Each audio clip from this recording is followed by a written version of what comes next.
But if we feel the energy of this glass versus that glass... Psychics have been around for thousands of years, eluding society with their claims of being able to see into the future. But are they really able to tap into another dimension and deliver what they say? Or do psychics use the power of suggestion to make people believe? Dr. Lydia Golub has been a clinical psychologist for nearly 20 years. She believes that psychologists and psychics are fundamentally different in how they help people. The difference between being a psychologist and being a psychic is the education, the training, and the approach to working with people that is based on science rather than some sense of what is right for a person. I actually never suggest anybody see a psychic. I think that psychics can be very misleading and can give a person a false sense of hope. The Bible sets specific boundaries for people seeking the advice of psychics.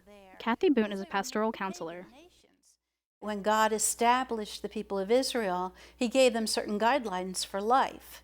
One of them is that you're not to go to anybody who's a diviner, a fortune teller, somebody who reads the stars. And the reason for that is he wants us to trust in him and him alone. Engages in witchcraft or casts spells. By going to a fortune teller is more like, I'm not trusting God. I'm looking for some person to tell me what to do. And often that person is involved in opposite spirits that are not God, which is where you can get into some trouble. Ajnira is a psychic healer.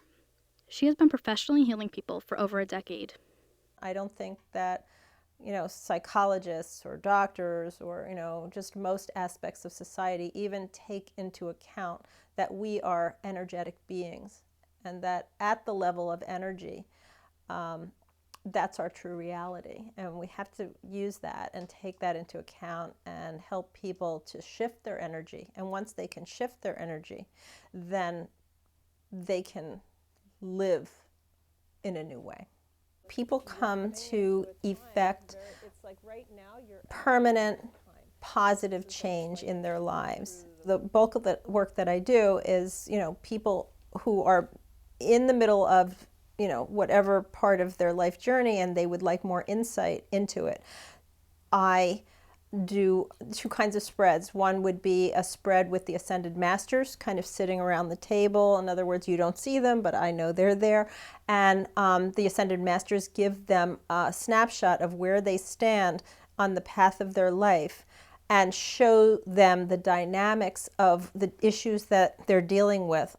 And then I'll do a spread where you place the cards in a certain order, which gives you the present situation as it stands and the energies that are influencing the situation, and then different choices that they could be making to affect the outcome.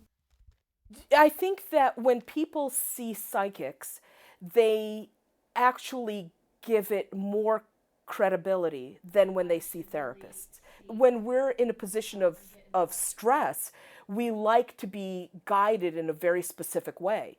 And it's very tempting to want to see somebody to tell us what the answer is. And it can be very frustrating if you're coming to see a therapist who you think is this expert, who basically says, I don't know what the answer is. I don't know what you should do. Unfortunately, that's just the reality of life. And that's why I think there's some people who really do gravitate to seeing psychics, because they want specific guidance.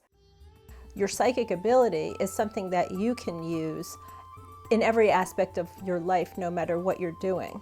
I actually used my psychic ability as a trader on Wall Street, and along the way, of course, in order to get a very high-level job, you had to have a master's degree.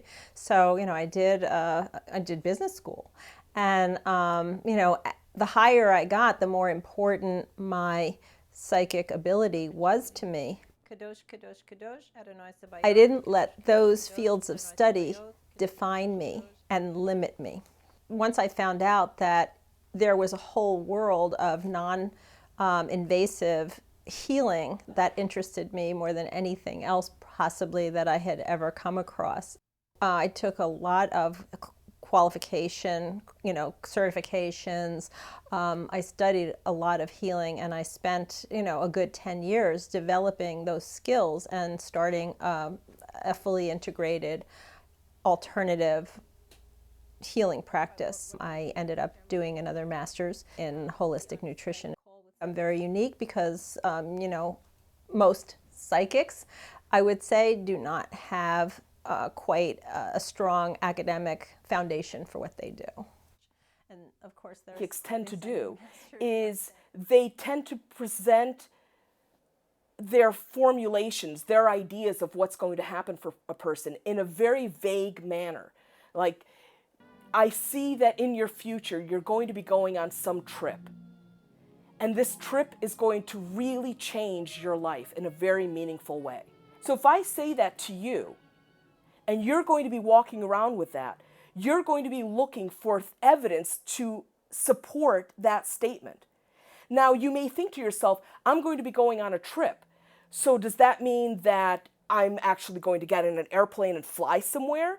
Or being on a trip means that I'm going to have a friend who puts me on a guilt trip. And the reality is we're always affected by our experiences. Our lives are always changing. We always are revisiting things and thinking about things in new ways. And it doesn't have to be because of what the psychic says, but those are the hooks that psychics use to keep people to come back. The whole idea of doing this kind of service is to try to be a translator, as clear a translator as you possibly can for the information that pertains to them. Very quickly, you have to be on the money because if you're not, you won't survive very long doing this kind of job. Sometimes they can be right, and the reason for that is because we're dealing with spirit beings. They are in another dimension outside of our time and space. And so therefore they are able sometimes to see beyond what we can see today. But sometimes an unclean spirit could use a psychic to confess a curse over you. Jesus died on the cross to redeem people. But the spirit beings, they have no redeemer. So in the end, they will just, according to Revelation, be thrown into the lake of fire, and that will eternal torment.